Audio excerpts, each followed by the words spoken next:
नमस्कार, CSK news में आपका स्वागत है। दोस्तों, आज हो गया है 5 अक्टूबर। फटाफट ब्रेकिंग न्यूज़ निकल के आ रही। भारतीय नौसेना अपने बेड़े में शामिल हुई है। जी हां, आपको बता दें कि परंपरागत और परमाणु दोनों तरीके की पनडुब्बियां, इनके बारे में आपको बताएंगे। दूसरी बड़ी अपडेट निकल के आ रही, चीन के साथ एलएसी पर बढ़ी टेंशन।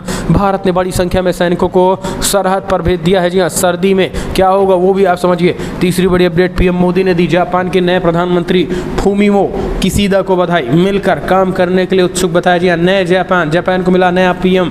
इस बीच अगली अपडेट, ड्रैगन की तानाशाही, चीन ने ताइवान में उड़ाए 90 से अधिक लड़ाकू विमान। अमेरिका ने दे डाली है चेतावनी, वो भी आपको बताएंगे। भिड़ंत होने वाली है ताइवान चाइना में, खास करके ताइवान को लेकर। इस बीच अगली खबर में बताएंगे दोस्तों, लद्दाख से भी बड़ी खबर आई है। जम्मू कश्मीर में हालात एक तरीके से खराब हो रहे हैं। तो वहीं आर्यन खान, अरबाज खान, जी हाँ, शाहरुख खान के बेटे को 7 दिनों तक एनसीबी ने हिरासत मिला। 7 अक्टूबर तक एनसीबी ने हिरासत में ले लिया है, ये भी आपको बताएंगे। इमरान खान का तख्ता पलट के आ गई बारी, पाकिस्तान में मचा हड़कंप। वहीं अमेरिका, उत्तर कोरिया के बाद अब रशिया ने हाइपरसोनिक हथियार का किया परीक्षण, मचा हड़कंप। एक करके आपको विस्तार से बताएंगे। जहाँ पर आईएस और तालिबान में ठन चुकी है वो भी बताएंगे। किसानों का ठंडा पड़ा दाव। जी हाँ, विपक्ष ने जो हुंकार भरी थी, योगी ने ठंडा कर दिया 24 घंटे में ही दाव। तो एक एक करके खबरें आपको विस्तार से बताएंगे, लेकिन उससे पहले एक छोटा सा निवेदन, अगर आपने चैनल को सब्सक्राइब नहीं किया तो चैनल को सब्सक्राइब करें। और अगर आप भी मानते हैं कि प्रधानमंत्री मोदी के नेतृत्व में चीन पाकिस्तान को मुंहतोड़ और करारा जवाब मिलेगा, तो इस वीडियो को लाइक करके अपना समर्थन दर्ज कर। दरअसल पहली बड़ी अपडेट निकल के आ रही, भारतीय नौसेना अपने बेड़े में रखेगी परंपरागत और परमाणु दोनों तरीके की पनडुब्बियाँ, जिनकी वजह है खास, आप समझिए। फ्रांस के साथ $90 बिलियन के परंपरागत पनडुब्बी के निर्माण सौदे से रद्द कर अमेरिका के साथ परमाणु पनडुब्बी निर्माण सौदे के ऑस्ट्रेलिया के फैसले को पृष्ठभूमि में भारतीय नौसेना ने अलग रणनीति अपनाने का फैसला लिया है। भारत ने कहा है कि फिलहाल भारतीय नौसेना परमाणु और परंपरागत दोनों तरीके की पनडुब्बी का इस्तेमाल करेगी, ताकि पड़ोसी देशों के खतरे से निपटा जा सके। समाचार एजेंसी ANI के मुताबिक एक वरिष्ठ अधिकारी ने बताया है कि खुला समुद्र होने के कारण ऑस्ट्रेलिया के लिए ज़्यादा खतरा है, इसलिए उनके लिए ये फैसला सही लगता है। लेकिन हमारे लिए खतरा खुले समुद्र और ज़मीन दोनों जगहों पर बना हुआ है, इसलिए भारतीय नौसेना अपने फ्लीट से परंपरागत और परमाणु पनडुब्बी दोनों रखेगी। आपको बता दें, ऑस्ट्रेलिया की तरह भारत को भी सिर्फ परमाणु पनडुब्बी का ही निर्माण करना चाहिए। इसी सवाल का अधिकारी जवाब दे रहे थे। आपको बता दें कि फ्रांस से डील तोड़ने के बाद ऑस्ट्रेलिया ने अमेरिका से हाथ मिला लिया था, लेकिन अब जो बड़ी खबर आई है कि भारतीय नौसेना अपने बेड़े में परंपरागत और परमाणु दोनों तरीके की पनडुब्बियाँ रखने का ऐलान कर दिया। अगली अपडेट लेते हैं। तो दोस्तों, चीन के साथ एलएसी पे बड़ी टेंशन। भारत ने बड़ी संख्या में सैनिकों को सरहद पर भेज दिया है। ये इस वक्त की बड़ी खबर, सर्दियों की छुट्टी भी रद्द। पिछले साल जून में भारत और चीन के सैनिकों के बीच पूर्वी लद्दाख में भीषण झड़प हुई थी, जिसके बाद दोनों देशों के बीच का अविश्वास इतना ज़्यादा बढ़ चुका है कि इस साल सर्दी में दोनों ही देशों ने भारी संख्या में सैनिकों को एलएसी पर भेजना शुरू कर दिया है, जिसके बाद आशंका जताई जा रही है कि एक बार फिर से भारत और खास करके एलएसी भारत और चीन में टकराहट बढ़ सकती है। इसको देखते हुए एलएसी पे बड़े पैमाने पर सैनिकों को भेजा जा रहा है। एक बार फिर से भारत और चीन के बीच तनाव काफ़ी ज़्यादा बढ़ेगा। द प्रिंट रिपोर्ट के मुताबिक भारत और चीन दोनों ही देश इस बार सर्दियों में एलएसी पे भारी संख्या में सैनिकों की तैनाती कर रहे हैं। द प्रिंट ने डिफेंस इस्टेब्लिशमेंट के हवाले से रिपोर्ट दी है। इस महीने फिर से भारत और चीन के सैनिकों के बीच कमांडर स्तरीय बातचीत होने वाली है, जिनमें अंतिम विवादित क्षेत्र हॉट स्प्रिंग को लेकर सहमति बन सकती है। तो अब तक दोनों ही देशों के बीच अनसुलझा मामला है। रक्षा सूत्रों के अनुसार सैनिकों की निरंतर तैनाती दोनों पक्षों के बीच विश्वास की कमी का नतीजा है। वास्तविक नियंत्रण रेखा एलएसी के पश्चिमी क्षेत्र पर तनाव पिछले साल अप्रैल में गतिरोध के बाद शुरू हुआ था और 18 महीनों के बाद भी दोनों ही देशों के बीच तनाव बना हुआ है। दोनों ही देशों के सैनिकों के बीच कई दौरों की बातचीत के बाद भारत और चीन दोनों प्योंगयांग सो के उत्तरी और दक्षिणी किनारे पर आमने सामने की साइटों से हट गए, लेकिन दोनों ही देश गोगरा और गालवान घाटी में बहुस्तरीय अतिरिक्त सैनिकों की तैनाती एक तरीके से तैनाती को बनाए रखना चाहते हैं। वहीं डेमचोक और डेपसांग मैदानों में भी अतिरिक्त सैनिकों की तैनाती की गई है। हम चलते हैं, अगली अपडेट लेते हैं। पीएम मोदी ने जापान के नए पीएम को दी बधाई। जी हाँ, फूमियो किशिदा को बधाई दी, कहा मिलकर काम करने के लिए उत्सुक है। प्रधानमंत्री मोदी ने सोमवार को जापान के नए पीएम फूमियो किशिदा को पदभार ग्रहण करने के लिए बधाई दी। पीएम मोदी ने कहा है कि वो क्षेत्र में विशेष रणनीतिक और वैश्विक साझेदारी की ओर और मजबूत करने के लिए उनके साथ काम करने के उत्सुक है। दरअसल जापान की संसद ने पूर्व विदेश मंत्री फूमिदो किशिदा को सोमवार को देश का नया प्रधानमंत्री चुना है। किशिदा पर आसन्न राष्ट्रीय सुरक्षा से पहले कोरोना वायरस, वैश्विक महामारी और सुरक्षा चुनौतियों से तेजी से निपटने को चुनौती है। पीएम मोदी ने ट्वीट करके कहा है कि जापान के नए पीएम फूमियो किशिदा को बधाई और शुभकामनाएं। मैं उनके साथ काम करने के लिए उत्सुक हूं ताकि विशेष रणनीतिक और वैश्विक साझेदारी और हमारे क्षेत्र में शांति और समृद्धि को आगे बढ़ाया जा सके। इससे पहले पीएम मोदी ने कहा है कि भारत और जापान के बीच की दोस्ती को पूरे क्षेत्र में सबसे स्वाभाविक साझेदारी में से एक माना जाता है और ने कहा है कि जापान भारत के सबसे भरोसेमंद दोस्तों में से एक है। अगले अपडेट, तानाशाह चीन की फिर से तानाशाही, 90 से ज़्यादा अधिक लड़ाकू विमान ताइवान में घुसा दिया। अमेरिका ने दे दी चेतावनी। ताइवान के दक्षिणी जल क्षेत्र में के ऊपरी चीनी सेना ने एक बार फिर से रविवार को 16 लड़ाकू विमान उड़ाकर धमाकों का प्रयास किया था। धमकाने का चीन अपनी इस गतिविधि से दुनिया के बड़े देशों को अपनी ताकत का एहसास करवाना चाह रहा था, लेकिन अब चीन की इस हरकत पर अमेरिका ने करारा जवाब दिया। अमेरिका ने कहा है कि हम ताइवान के सबसे बड़े हथियार आपूर्ति करता है और वहाँ की सरकार की पर्याप्त आत्मरक्षा क्षमता के लिए मदद करना जारी रखेंगे। अमेरिका ने कहा है कि चीन की इस गतिविधि से हमने रुकने वाले नहीं हैं और अमेरिका चाइना को करारा जवाब देने के लिए तैयार है। तो दोस्तों, टकराहट आने वाले समय में बढ़ेगी। अगली अपडेट लेते हैं। बड़ी खबर निकल के आ रही है, पाकिस्तान में तख्ता पलट की तैयारी। जी हाँ, इमरान खान के खिलाफ बड़ी खबर निकल के आ रही है। बढ़ गई है इमरान खान की टेंशन। दरअसल आपको बता दें कि पाकिस्तान में इन दिनों पेंडोरा पेपर्स ने हलचल मचा दी है और जिससे एक तरीके से लीक होने के बाद इमरान खान का विपक्ष जो है इस्तीफा मांग रहा है। दुनिया भर की 14 कंपनियों से मिली लगभग 1 करोड़ 20 लाख फाइलों की समीक्षा करने के बाद एक सनसनीखेज खुलासा हुआ है। दरअसल इंटरनेशनल कॉस्टेरियम ऑफ इन्वेस्टिगेशन जर्नलिस्ट द्वारा जारी रिपोर्ट से विश्व के सैकड़ों नेताओं, अरबपतियों, मशहूर हस्तियों, धार्मिक नेताओं और नशीले पदार्थों के कारोबार में शामिल होंगे लोगों के उन निवेश का खुलासा हुआ जिन्हें पिछले 25 सालों से हवेलियां, समुद्र तट पर बनी विशेष संपत्तियां, नौकाओं और अन्य संपत्तियों के माध्यम छुपा कर रखा गया था। अब इस खुलासे के बाद कहीं न कहीं तरीके से पाकिस्तान में हड़कंप मचा हुआ है और विपक्ष जो है इमरान खान का इस्तीफा मांग रहा है, क्योंकि इमरान खान समेत कई जो चोर हैं, इमरान खान सहित इमरान खान के कई पार्टी के नेता जो हैं वो विदेशों में खूब धनार्जन किए हैं। इस वजह से कि विपक्ष ने जो है तख्ता पलट का ऐलान कर दिया है। अगली अपडेट लेते हैं। तो दोस्तों, अफगानिस्तान में भिड़े तालिबानी। जी हाँ, दरअसल बड़ी खबर निकल के आ रही है। अफगानिस्तान में तालिबान और ISI आमने सामने बड़ी खबर निकल के आ रही है। दरअसल हमने आपको कल बताया था कि कैसे अफगानिस्तान में लगातार ताबड़तोड़ हमले हो रहे हैं। काबुल में कल मस्जिद पे हमले हुए थे, लेकिन उस मस्जिद में हुए हमले की जिम्मेदारी, बड़ी खबर जो निकल के आ रही है, वो ISIS ने ली थी। अब ISIS ने मस्जिद में हुए हमले की जिम्मेदारी ली तो इधर तालिबान ने भी बड़ा हमला बोल दिया।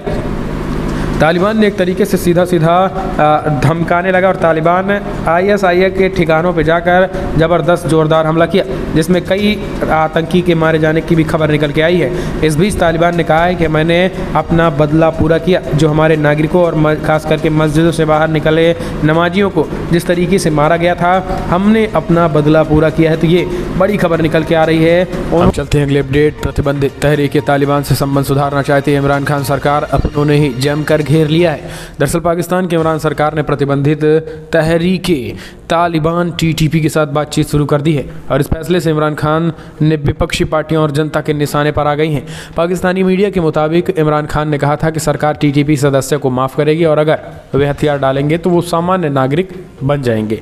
लेकिन आपको बता दें कि इमरान खान के इस बयान के बाद पाकिस्तान पीपल्स पार्टी समेत तमाम विपक्षी पार्टी ने इमरान खान पर जमकर हमलावर हैं। यहाँ तक कि पाकिस्तानी मीडिया में बैठे राजनीतिक विश्लेषकों ने भी इमरान खान का मोर्चा खोल दिया है। उनका कहना है कि पाकिस्तान TTP एक तरफ हम पे हमला करता है और बाद में हम कहते हैं कि जी नहीं ठीक है, चलो हम आपको माफ़ करते हैं। तो ये ऐसे इमरान खान है। वहीं मोदी को देखिए, कभी आज तक माफ़ नहीं किया है आतंकियों को। तो इस तरीके से मोदी की तुलना और इमरान खान की पाकिस्तान में ही होने लगी है। अगली अपडेट। दोस्तों, अफगानिस्तान में चीन ने उतारे मिलिट्री विमान। दुनिया की टेंशन बढ़ रही है। क्या वाकई में भारत से भी जंग चाहता है चीन? क्या है मायने, समझिए। दरअसल तमाम सैन्य वार्ताओं के बावजूद पूर्वी लद्दाख में भारत और चीन के बीच तनाव कायम है।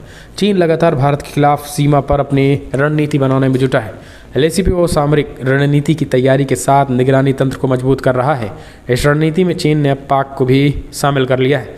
इसका अंदाज़ा इस बात से लगाया जा सकता है कि चीन ने पाकिस्तानी सेना के अधिकारियों को सीमा के थिएटर कमांडर के मुख्यालय में तैनात किया है। बीजिंग और इस्लामाबाद के बीच खुफिया सूचनाओं को साझा करने के करार के बाद चीनी सेना ने ये कदम उठाया है।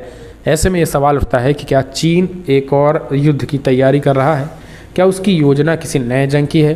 भारत ने चीन की सामरिक रणनीति को काटने की क्या योजना बनाई है?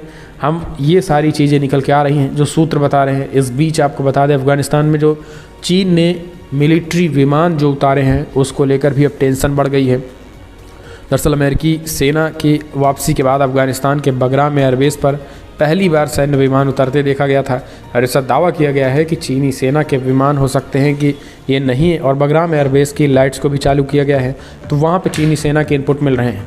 तो ये हो रहा है कि क्या भारत को घेरने के लिए चीन कोई षड्यंत्र अब उधर से तो नहीं रच रहा है? हम चलते हैं अगले अपडेट। मोहम्मद पैगंबर का बनाया था विवादित कार्टून भीषण सड़क हादसे में कार्टूनिस्ट की हत्या कर दी गई। जी हाँ, मोहम्मद पैगंबर का विवादित कार्टून बनाने वाले स्वीडिश कार्टूनिस्ट लॉर्स विल्वस की भीषण सड़क दुर्घटना में मौत हो गई। पैगंबर मोहम्मद को विवादित कार्टून बनाने के बाद से स्वीडिश कलाकार की लगातार जान से मारने की धमकियाँ मिल रही थी और वो पुलिस की सुरक्षा में रहते थे, लेकिन अब भीषण हादसे उनकी मौत हो गई।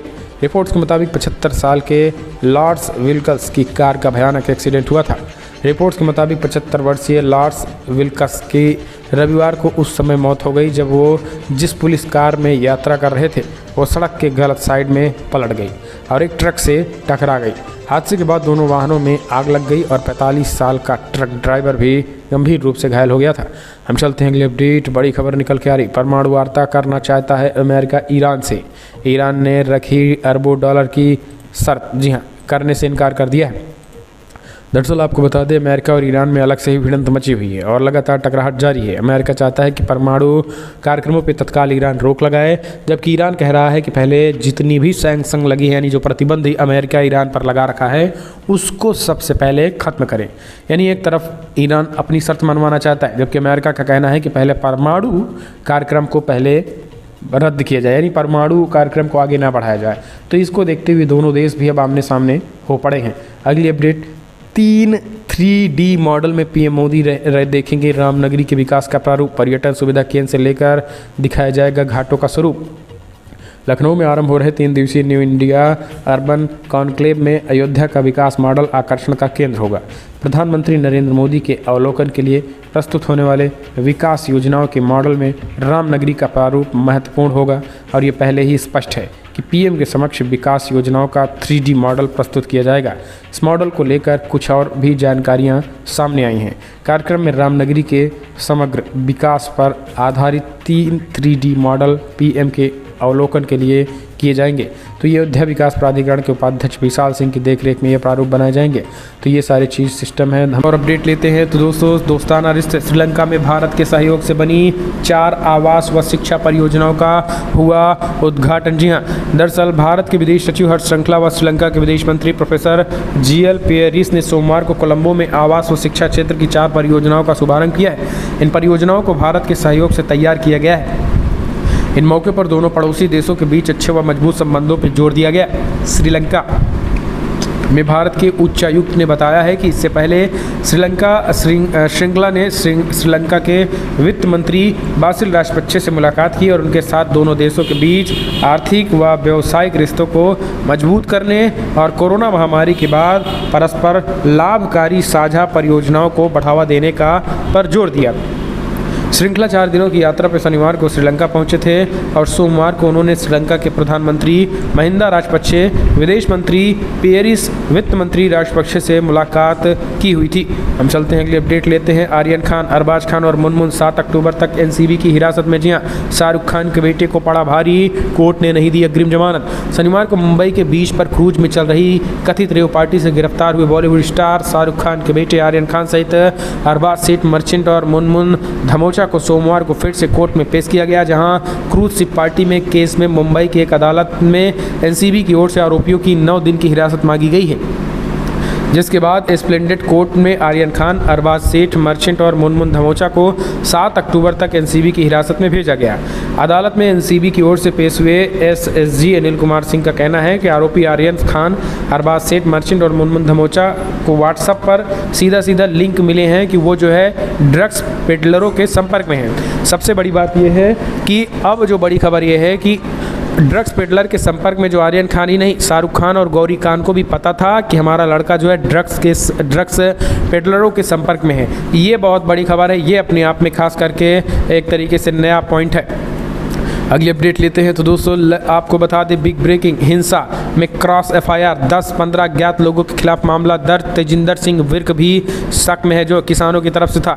लखीमपुर खीरी में आपको बता दें, रविवार को सीएम योगी आदित्यनाथ ने ऐसा एक्शन लिया कि पूरी तरीके से विपक्ष के मंसूबे पूरी तरीके से धाराशायी हो गए हैं। आपको बता दें कि विपक्ष के मंसूबे धाराशायी हो गए और कोई हो हल्ला नहीं। राकेश टिकैत किसानों को समझाए। एडीजी लॉ एंड ऑर्डर ने 45 लाख रुपए पे मामला बना और 10 लाख रुपए घायलों को दिया जाएगा।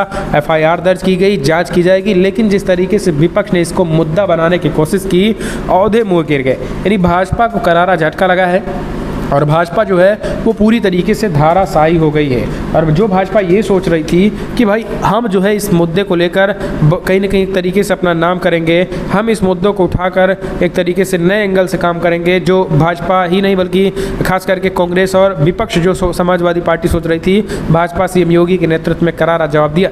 हम चलते हैं अगली अपडेट लेते हैं। एक और बड़ी खबर, किसान आंदोलन पर सुप्रीम कोर्ट ने लगाई फटकार, कहा हमने कृषि कानून पर रोक लगा दी, फिर सड़कों पर प्रदर्शन क्यों हो रहा है। किसान महापंचायत की याचिका पर सोमवार को सुनवाई करते हुए सुप्रीम कोर्ट ने पूछा है कि अदालत द्वारा 3 कृषि कानूनों पर रोक लगाने के बाद भी सड़कों पर प्रदर्शन क्यों हो रहा है। किसान महापंचायत के वकील ने कहा है कि उन्होंने किसी सड़कों को अवरुद्ध नहीं किया है। तो इस पीठ ने कहा है कि कोई एक पक्ष अदालत पहुंच गया को प्रदर्शन पर क्या मतलब है। पीठ ने कहा है कि कानून पर रोक लगी है, सरकार ने आश्वासन दिया है कि वो इसे लागू नहीं करेगी, फिर प्रदर्शन किस बात का किया जा रहा है। तो यानी सुप्रीम कोर्ट ने ही करारी फटकार लगाई है। अगली अपडेट लेते तो दोस्तों एनआरसी रद्द करने को लेकर फिर से मुस्लिम संगठनों ने भर दी हुंकार। देश में SC/ST एक्ट की भांति मुस्लिम एक्ट लागू किए जाने, एनआरसी को तत्काल प्रभाव से निरस्त करने और मॉब लिंचिंग पर जल्द से जल्द कानून बनाने समेत 10 सूत्रीय मांगों को लेकर मुस्लिम सेवा संगठन की ओर से जन आक्रोश रैली निकाली गई है। संगठन ने राजभवन कूच का भी ऐलान कर दिया और साथ ही पुलिस प्रशासनिक अधिकारियों के अनुरोध पर कूच स्थगित कर दिया गया। वक्ताओं ने मौलाना कलीम सिद्दीकी को तत्काल रिहा कराए जाने की बात, मौलाना लिंचिंग पर कानून बनाने, गाय को राष्ट्रीय पशु घोषित करने, एनआरसी को तत्काल प्रभाव से रद्द करने जैसे मुद्दे शामिल थे। यानी अब एक बार फिर से एनआरसी का जो जिन्न है वो बोतल से निकल गया है। अगली अपडेट लेते हैं तो दोस्तों एक और बड़ी खबर निकल के आ रही है, जहां पर सीएम योगी आदित्यनाथ लखीमपुर मामले में योगी के एक्शन राकेश टिकैत ने की तारीफ। जी हां, हाई पावर डेलीगेशन ने सुलझा दिया मामला।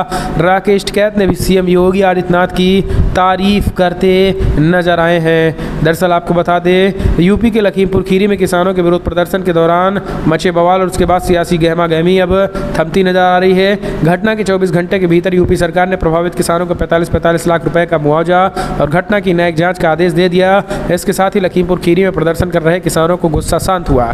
इस पूरे घटनाक्रम के दौरान भारतीय किसान यूनियन के नेता राकेश टिकैत लगातार सरकार के अधिकारियों के साथ संपर्क में रहे और सरकार के साथ किसानों की बातचीत के बाद राकेश टिकैत ने प्रदेश की सरकार को मुख्यमंत्री योगी आदित्यनाथ की भी तारीफ करते नजर आए हैं। हम चलते हैं अगले अपडेट लेते हैं तो दोस्तों इस बीच ओवैसी, जी हाँ, बड़ी खबर निकल के आई है। लखीमपुर खीरी की घटना में एफआईआर दर्ज, आंखों में धूल झोंकने का। ओवैसी फिर रोया, यानी ओवैसी हर मसले में रोता है। किसानों के मसले में ओवैसी योगी आदित्यनाथ सरकार पर निशाना साध रहा है और उसका कहना है कि इसमें पूरी तरीके से ठीक काम नहीं हुआ है। तो ओवैसी को लेकर आप क्या कहेंगे, कमेंट के माध्यम से अपने सुझाव दें। तो दोस्तों फिलहाल फटाफट ब्रेकिंग न्यूज़ में इतना ही, लेकिन